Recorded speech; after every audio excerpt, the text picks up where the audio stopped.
आज हम एक ऐसी कहानी की बात करेंगे जो असम के एक छोटे से कस्बे से है, लेकिन इसका जो संदेश है वो बहुत बड़ा है। ये कहानी है पिंकू नाम के एक लड़के की, जिसके त्याग और हिम्मत की दास्तान शायद दिल को छू जाएगी। तो चलिए इस कहानी में जरा और गहराई से उतरते हैं।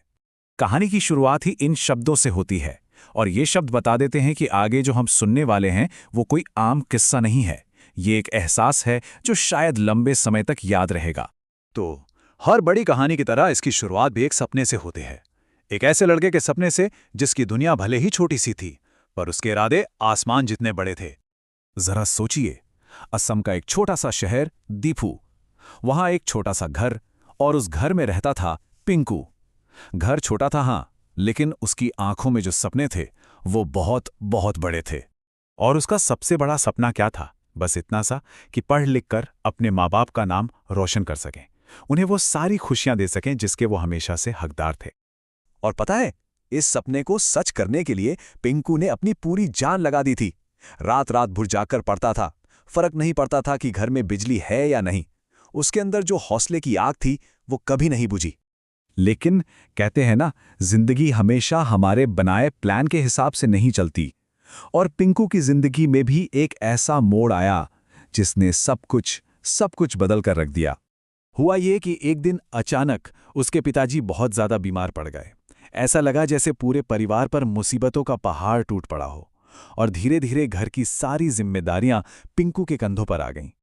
और फिर एक रात पिंकू ने बिना किसी से एक लफ्ज कहे चुपचाप अपनी किताबें बंद कर दीं, अपने सारे सपनों को समेटा और उन्हें दिल के किसी कोने में हमेशा के लिए बंद कर दिया। ये एक खामोश बलिदान था। बस उस रात के बाद पिंकू की दुनिया ही बदल गई। जिन हाथों में कल तक किताबें थीं, अब उनमें औजार थे। सपनों की जगह अब जिम्मेदारियों ने ले ली थी। उसकी जिंदगी पूरी तरह से पलट चुकी थी। देखिए, जो पिंकू कल तक देर रात तक पढ़ा करता था, वही पिंकू अब सुबह से रात तक काम करता था। जिसका सपना था नाम कमाना, उसकी हकीकत बन गई थी कंस्ट्रक्शन साइट्स और छोटे मोटे काम। सोच कर देखिए उस पर क्या बीतती होगी। दिन भर की थकान, दर्द और ऊपर से लोगों के ताने।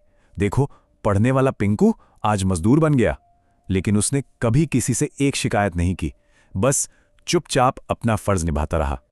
अब यहां लग सकता है कि कहानी खत्म, एक सपना टूटा और बस बात खत्म। लेकिन नहीं, असली कहानी तो अब शुरू होती है। जी हां, कहानी यहीं खत्म नहीं होती, क्योंकि त्याग का फल हमेशा मीठा होता है, भले ही उसे मिलने में थोड़ा वक्त लग जाए। तो साल बीतते गए, पिंकू की मेहनत, उसका वो खामोश बलिदान, सब चलता रहा। वक्त अपनी रफ्तार से आगे बढ़ता गया। और फिर एक सुबह एक नया दिन आया, और उस दिन वही पिंकू अपने छोटे भाई को स्कूल भेज रहा था। अपनी सारी मेहनत की कमाई उसने अपने भाई की पढ़ाई पर लगा दी थी। जरा उस मंजर के बारे में सोचिए। उसके भाई ने नई यूनिफॉर्म पहनी थी, कंधे पर नया बैग था, और आंखों में ठीक वही सपने थे जो कभी पिंकू की आंखों में हुआ करते थे। उस दिन पिंकू की आंखों में हार का कोई निशान नहीं था, बल्कि एक अजीब सी, एक जीत की चमक थी। क्योंकि पिंकू अपने सपने हारा नहीं था, उसने अपने सपनों को किसी और की जिंदगी बना दिया था, और यही थी उसकी असली जीत। तो पिंकू की ये कहानी हमें सैक्रिफाइस यानी त्याग का एक बिल्कुल नया मतलब सिखाती है। ये बताती है कि हर बलिदान का मतलब अंत नहीं होता। तो ये त्याग आखिर है क्या? ये कोई हार नहीं है, कोई नुकसान नहीं है, बल्कि जैसा पिंकू की कहानी से हमने सीखा, कभी-कभी यही सबसे बड़ी जीत होती है। इस पूरी कहानी का सार बस इतना सा है कि हर त्याग हार नहीं होता।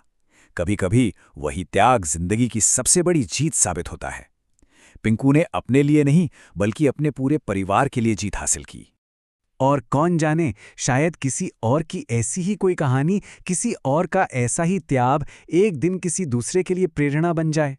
सोचने वाली बात है ना?